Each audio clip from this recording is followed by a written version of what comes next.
You know, first of all, today we're gonna use Amanda Nunes because we didn't get to do a fighter showcase for Amanda Nunes before her fight versus Megan Anderson, but I kind of have a topic in mind as you know, as I do this fighter showcase here. And essentially, it's like the question is: has Amanda Nunes gotten to a point where her skill, her talent, her ability, her status, the skill discrepancy between her and her opponents, has it gotten to a point where it is now a detriment to Amanda Nunes? Because it's very possible that there's not going to be any woman out there, unless your name is Valentina Shevchenko. Thank you. It's very possible there's not going to be any woman out there that will be interesting enough to put in there against Amanda Nunes just because of how good she is. TK Omoplata. Hold on. Okay. Dude, it is crazy to me. I was going to say it is crazy to me how long Jermaine Durandamy is. Like, when she's throwing her 1-2s, like, look at how long these arms are. And I was just asking about, like, is there going to be another woman that will be able to challenge Amanda Nunes? And if I remember correctly, when Jermaine Durandamy fought Amanda, it was actually pretty close in their last fight.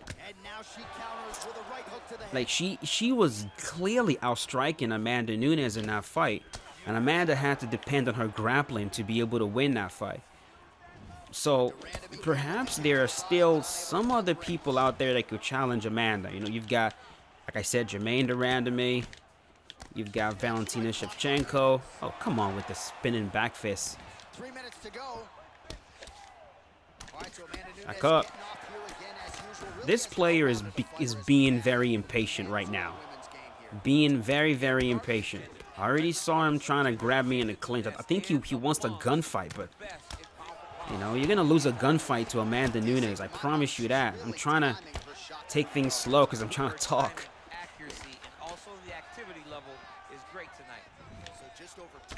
There we go. But yeah, man, you get to a point, like a fighter gets to a point in scale that it's like, who do we put him against? Because you know what? Part of what makes MMA interesting is not knowing who's gonna win. You know, if you're watching a fight, it's kind of like what happened with Mike Tyson when Mike Tyson was on top. Every single fight, you know, you knew who was gonna win. Now, mind you, I'm talking. When I speak of Mike Tyson, I'm not talking as someone who was, you know, I wasn't old enough in that time to watch Mike Tyson. You know, when Mike Tyson was, when he was on top, when he was pound for pound best. Oh, okay, that's fine, bro. We can do this. This is him saying, oh, you bore me, bro. Oh, he got it. No. That's fine. You can back up. I will gladly push forward and tee off on you. That's fine. Come here.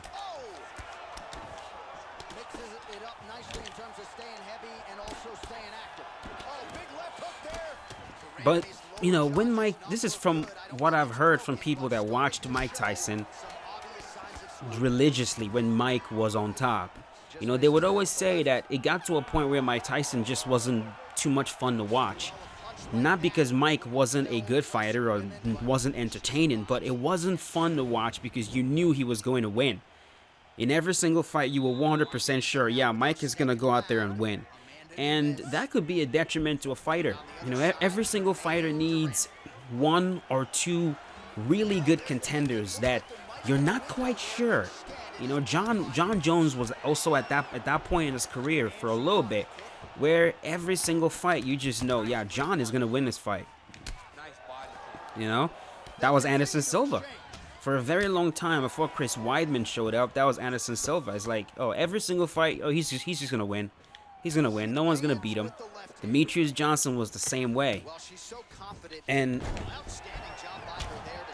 this man is trying to grapple with Jermaine Durandamy, bro. This is crazy.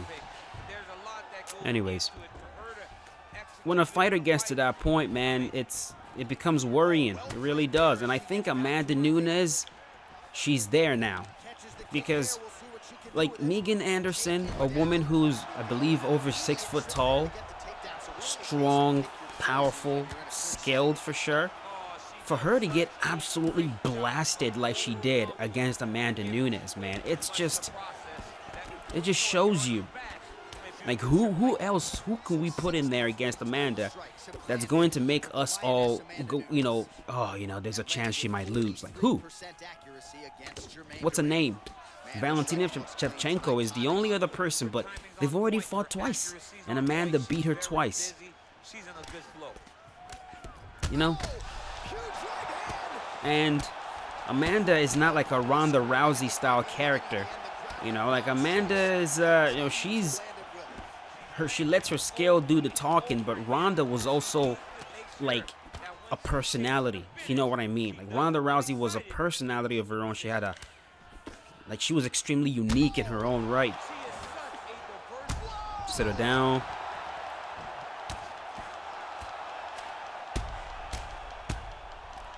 Survive, get up. I mean, that fight was not even close. Amanda just walked out there, threw punches like she always does, long, straight punches, and just blasted, just got her out of there. Got her out of there in round number 1. Like, easy work. That's it. GG. The woman is incredible. You know, a part of that definitely has to do with the fact that women's MMA is still under development. Like, as good as it is right now, of course, it's still evolving. And there is going to come a time when another woman steps in that octagon and gives Amanda a run for her money. But for now, I just don't know who it could be. Like, who would you even put in there against her again? You know? Anyways, let's get one more fight. One more.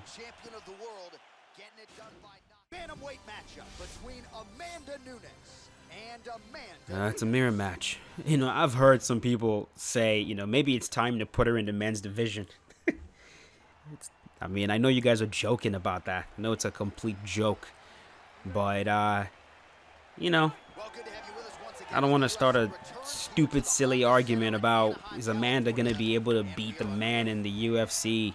She won't. Let's just stop. Just stop. Anyways,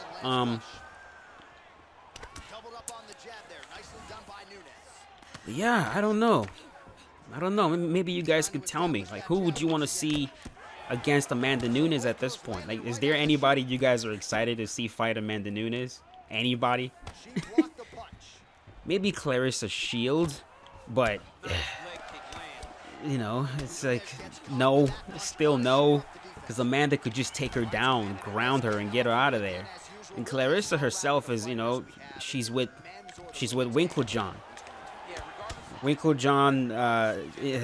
And he's notorious for. Is like, as good of a coach as that man is, man, like, the one thing that I've noticed that he does, oh, this dude really wants a gunfight. One thing Winklejohn does is, when it comes to fighters boxing, I mean, it's just, the first thing he does is he tries to teach everyone the same system of striking.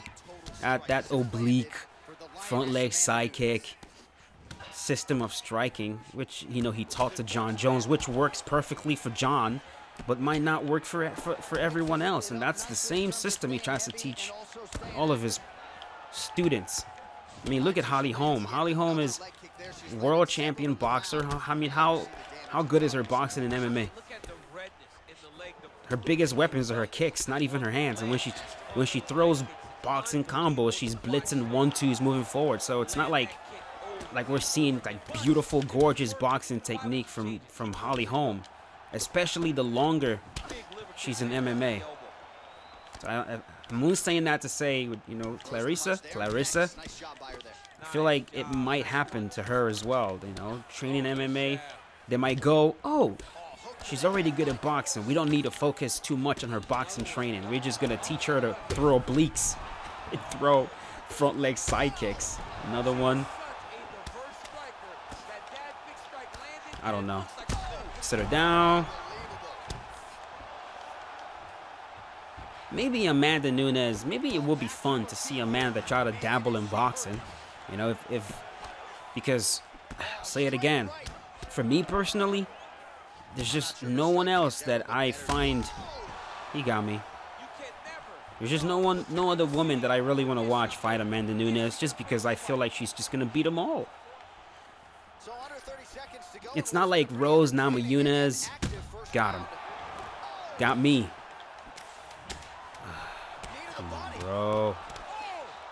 This dude is playing an ego game with me right now. Like, just that's what he's doing. Yeah, it's not like Weili Zhang and Rose Namajunas and Joanna Jędrzejczyk. You know, these girls are, you know, they're competitive with each other. With Amanda in the women's bantamweight and the women's featherweight division, it's Amanda Nunes and then it's everyone else. She's in a class of her own. Okay, bro, hold on a sec. Look at him. I'm a statue. I'm a statue.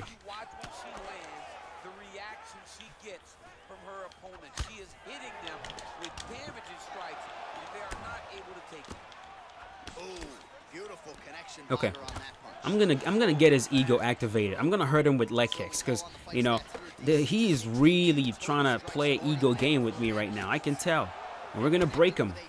I'm gonna break him first by hurting his legs, and then that stupid, yeah, that head kick. But he was throwing the lead. There we go. Leg is hurt.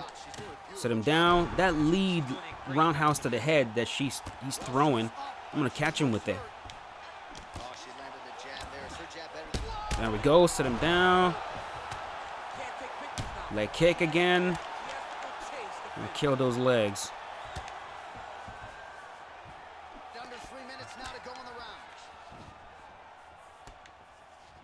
Oh my God. Okay. That kick right there.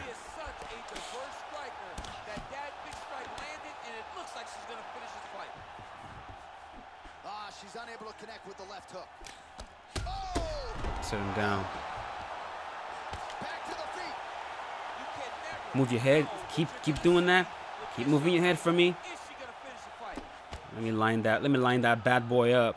Well, she's been good tonight, but she missed without it. Hook attempt now blocked though by Nunes. Yes.